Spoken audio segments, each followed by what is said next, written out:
Assalamualaikum warahmatullahi wabarakatuh. Ketemu lagi dengan Ustazah Indah dalam pembelajaran ekonomi. Di video kali ini kita akan membahas tentang teori perdagangan internasional yang pernah dipakai di berbagai negara sebagai konsep dasar negara-negara di dunia dalam melakukan kegiatan ekonominya dengan negara lain. Nah, tentu saja dari waktu ke waktu teori-teori ini memiliki kekurangan dan semakin disempurnakan. Sampai sekarang ada beragam teori perdagangan internasional yang digunakan setiap negara, tapi tetap saja tujuannya sama, yaitu untuk memenuhi kebutuhan negaranya atau untuk memperoleh pemasukan dari hasil penjualan komoditasnya.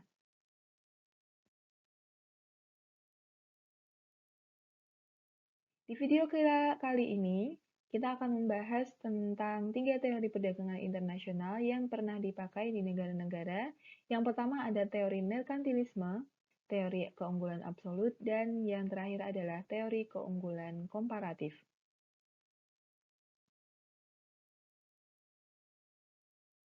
Teori yang pertama adalah teori merkantilisme. Tokoh dari pemikiran merkantilis ini ada Jane Bodin, Thomas Mann, Jean Baptiste Colbert, dan Sir William Petty. Nah, pemikiran ini dianut di Eropa pada abad ke-16 sampai 18. Para merkantilis ini percaya bahwa perekonomian dunia ini jumlahnya tetap, sehingga negara bisa berkembang hanya jika mengorbankan negara lain. Nah, konsekuensinya mereka menciptakan monopoli dan mencari tambang emas serta perak sebanyak-banyaknya. Selain itu, negara juga mendukung kolonialisme ke negara lain untuk diambil kekayaannya dan menjadi pasar barang-barang mereka. Dan agar kekayaan yang sudah ada di dalam negeri tidak keluar, maka sebisa mungkin negara tidak melakukan impor, tapi menggalakkan ekspor dengan berbagai cara. Bahkan bagi pihak yang melanggar akan diberi hukuman yang berat sampai hukuman mati. Nah, pemikiran merkantilis ini lama-lama juga menimbulkan banyak kritikan. Salah satunya ada dari Adam Smith yang melihat banyaknya ketidakseimbangan perekonomian dunia akibat kebijakan yang terlalu berlebihan untuk mengumpulkan kekayaan sebanyak-banyaknya. Nah, kritik yang pertama adalah kebijakan merkantilis hanya memberikan keuntungan bagi produsen dan pemegang monopoli dan mengorbankan konsumen. Logikanya jika konsumen merasa dirugikan, tentu mereka nggak akan melakukan repurchase lagi kan? Nah, jadi perekonomian jadi berhenti. Nah, kritik yang kedua adalah batasan perdagangan membuat persaingan tidak sehat dan rawan menimbulkan konflik karena negara-negara berlomba untuk mendapatkan keuntungan sebesar-besarnya. Dan ini berujung pada peperangan dan penjajahan yang sangat merugikan.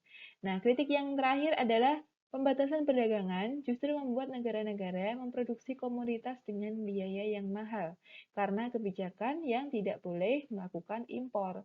Padahal jika beli dari negara lain yang bisa memproduksi dengan biaya yang lebih murah, tentu akan lebih efisien. Nah, dari kritik-kritik itu, banyak pihak yang mencoba memperbaiki. Salah satunya adalah Adam Smith tadi, yang selanjutnya hasil pemikirannya ini kita kenal dengan teori keunggulan absolut. Seperti apa teori dari Adam Smith ini? Kita langsung aja bahas teori selanjutnya.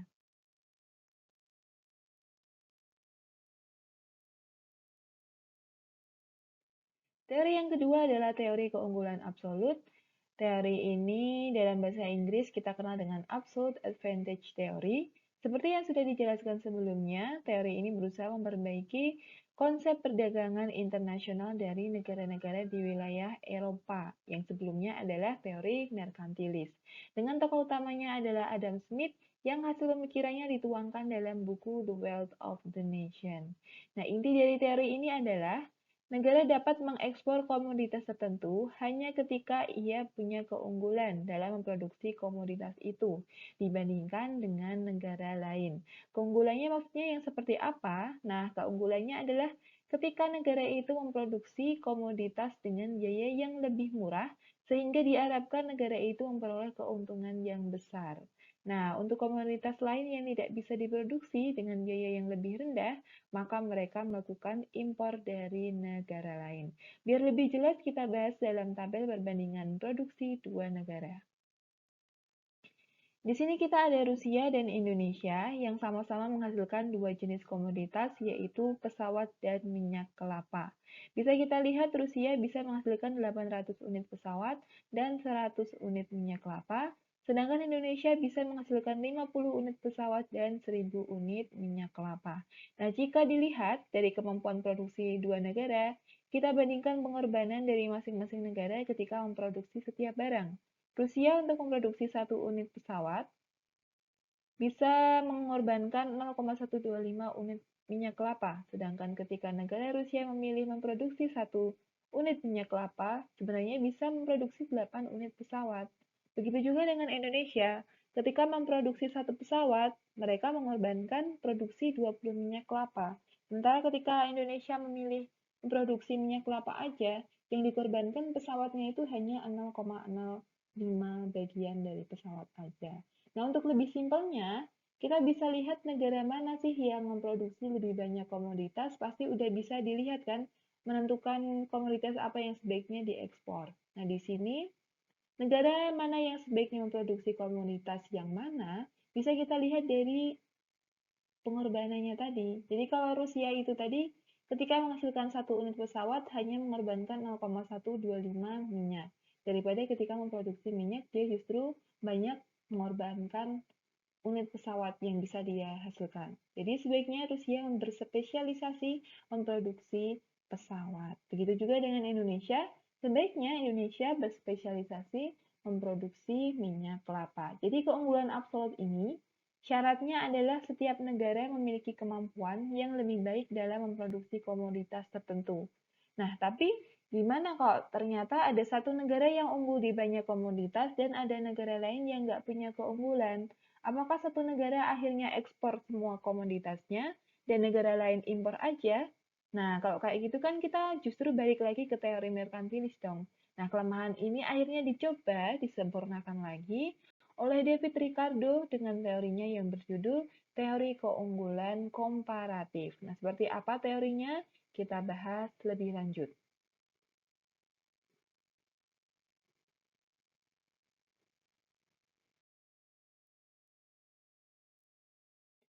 Teori yang terakhir yang akan kita bahas adalah teori keunggulan komparatif, dengan tokohnya adalah David Ricardo. Sesuai dengan judulnya, yaitu komparatif, maka kita perlu membandingkan negara mana yang lebih efisien dalam memproduksi komoditasnya. Kita langsung aja ke tabel perbandingan produksi mobil dan televisi dari negara Jepang dan Korea Selatan. Nah, di tabel itu kita lihat bahwa negara Jepang mampu memproduksi lebih banyak di kedua komoditas itu. Kalau kita pakai teori sebelumnya, berarti Jepang mengekspor mobil dan televisi, sementara Korea mengimpor keduanya. Nah, sesuai dengan teori keunggulan komparatif yang sekarang kita bahas, agar negara Korea tetap bisa punya keuntungan dari mengekspor komoditasnya, maka kita perlu membandingkan mana sih yang lebih efisien dalam memproduksi komoditas itu.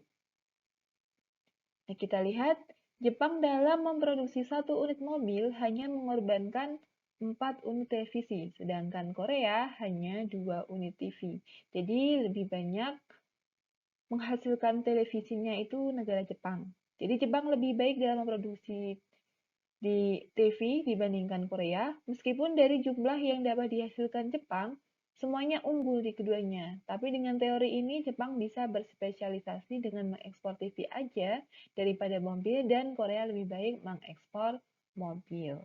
Nah, teori ini punya beberapa asumsi atau syarat yang harus dipakai ketika menggunakan teori ini, yaitu perdagangan hanya terjadi di antara dua negara, terjadi secara sukarela atau bukan paksaan, barang yang diperdagangkan hanya dua macam, kriteria faktor produksi di dua negara sama, tenaga kerja dalam negerinya itu nggak bekerja di luar negeri, dan biaya produksinya tetap, kualitasnya sama, tidak ada biaya transportasi, dan teknologi tidak ada perubahan.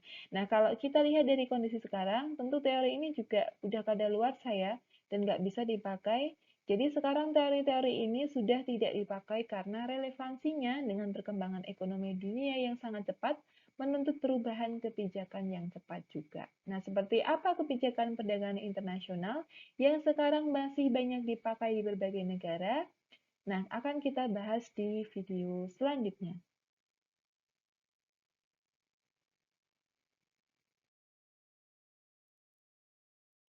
Oke, materi kali ini kita cukupkan sekian. Semoga bermanfaat. Ketemu lagi di video selanjutnya. Wassalamualaikum warahmatullahi wabarakatuh, and see ya.